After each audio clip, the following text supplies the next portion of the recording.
Good morning to all of you. Ashutosh Singh. This is lecture number 4. In this lecture, we will discuss about the thermal stresses. Point 4c. Hence, the load or force on the brass will be compressive, whereas on the steel, the load will be tensile. Suppose let AB is equal to area of cross section of the bar, sigma B is equal to stresses in brass, EB is equal to strain in brass, alpha B is equal to coefficient of linear expansion for brass, EB is equal to Young modulus for copper, AS, sigma B, ES and alpha S is equal to corresponding values of area, strain, stress and coefficient of linear expansion for steel, and ES is equal to Young modulus for steel. Delta is equal to actual expansion of the composite bar. Now the load on the brass is equal to stress in brass multiplied by area of brass, or mathematically sigma B multiplied by AB, as similarly the load on the steel is equal to stress in steel multiplied by area of steel, sigma S multiplied by AS. For the equilibrium of the system, compression in copper should be equal to tension in steel. So load on the brass is equal to load on the steel, or sigma B multiplied by AB is equal to sigma S multiplied by AS. Also we know that actual expansion of the steel is equal to actual expansion of the brass, but actual expansion of steel is equal to free expansion of steel plus expansion due to tensile stress in the steel.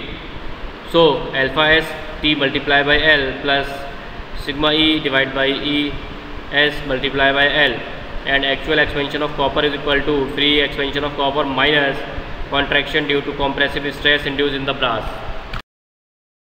Practically sigma S multiplied by T into L plus sigma S multiplied by L whole divided by ES. Actual expansion of the copper is equal to free expansion of the copper minus contraction due to compressive stress in the brass. It is equal to alpha B multiplied by T into L minus sigma B divided by EB multiplied by L. Substituting these value in the equation number 1, we get alpha S TL plus sigma B ES multiplied by L is equal to sigma L multiplied by TL plus minus sigma B divided by EB multiplied by L. So where T is equal to rise in temperature. So this is a mathematical expression for calculating the thermal stresses in a composite bar. So we will discuss our mathematical problem. A steel rod of 20 mm diameter passes centrally through a copper tube of 50 mm external diameter and 40 mm internal diameter. The tube is closed at each end by rigid plates of negligible thickness.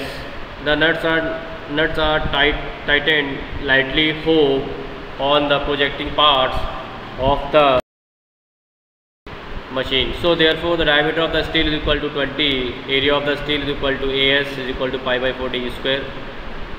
Area is equal to pi by 4 d square. It means the cross section of the steel rod is circular, therefore 100 pi mm square. Area of the copper tube is equal to AC is equal to pi by 4 50 square minus 40 square millimeter square is equal to 225 pi millimeter square. Rise in temperature is equal to 10 degrees centigrade. For steel, ES is equal to 200 giganewton per meter square, because giga is equal to 10 to the power 9, so 200 multiplied by 10 to the power 9 Newton per meter square, or 200 multiplied by 10 to the power 3 multiplied by 10 to the power 6 Newton per meter square. But 10 to the power 6 Newton per meter square is equal to 1 Newton per millimeter square. So Young modulus for copper is equal to 100 giganewton per meter square.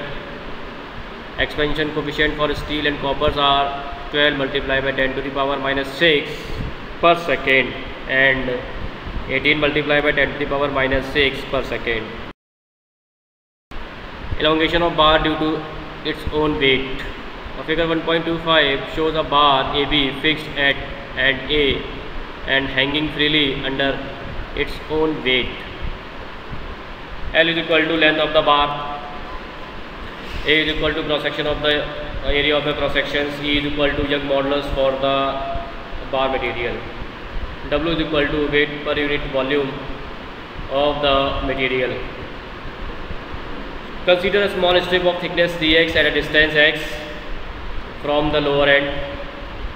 Weight of the bar for a length of x is given by P is equal to specific weight multiplied by volume of the bar up to a length x, which is equal to W multiplied by A to multiplied by x. This means that on the A strip, a weight of W multiplied by AX is acting in the downward direction. Due to this weight, there will be some increase in the length of the element, but the length of the element is dx.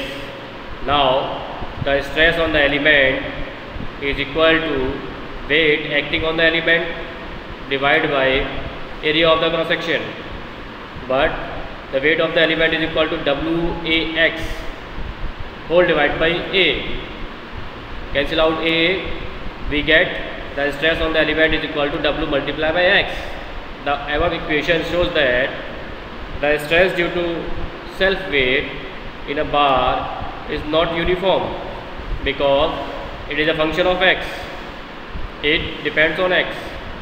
The stress increases with increase of X. Next is Poisson ratio. The ratio of the lateral strain to the longitudinal strain is a constant for a given material when the material is stressed within an elastic limit. This ratio is called Poisson ratio and it is generally denoted by mu.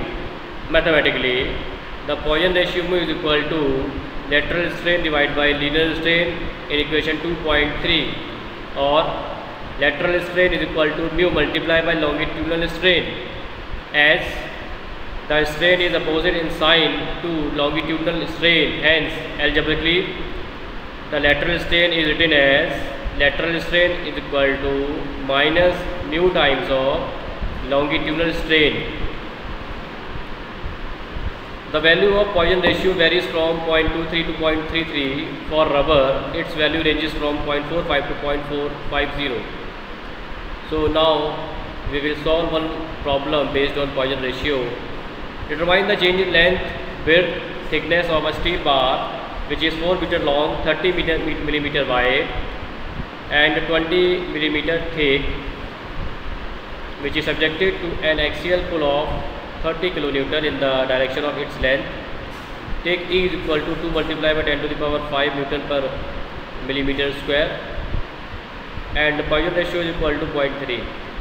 The length of the given data, the length of the bar is equal to 400 millimeter, width is equal to 30 millimeter, thickness is equal to 20 millimeter and area is equal to B to T is equal to 30 multiplied by 20 is equal to 600 millimeter square. Axial pull, that is P, is equal to 30 kilonewton or 30,000 Newton. Young modulus E is equal to 2 multiplied by 10 to the power 5 Newton per millimeter square. Poisson ratio is equal to 0.3, but we have to calculate the strain in the direction of load. So strain is equal to stress upon E, or stress is equal to load upon area. Putting all these value, we get the strain is equal to 0.0023.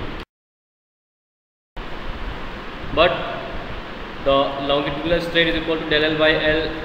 Del L by L is equal to 0.0025, or del L is equal to 0.0025 multiplied by L. Putting the value of L, the length, change in length is equal to 1 millimeter. This is my first answer. The next is Poisson ratio is equal to lateral strain divided by longitudinal strain, but Poisson ratio is equal to 0.3 is equal to lateral strain divided by 0.0025. So lateral strain is equal to 0.3 multiplied by 0.0025. We know that lateral strain, that is delta B by B, is equal to delta T by D or delta T by T. Delta B is equal to B multiplied by lateral strain is equal to 0.0025 millimeter, and delta T is equal to T multiplied by lateral strain that is 20 multiplied by 0.000075. This is the last answer.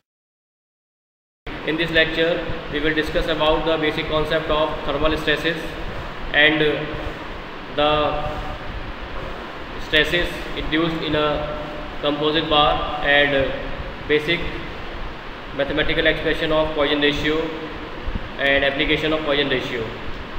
In next lecture we will discuss about the thermal stresses in case of composite bar which is subjected to a very high temperature in both series and parallel connections.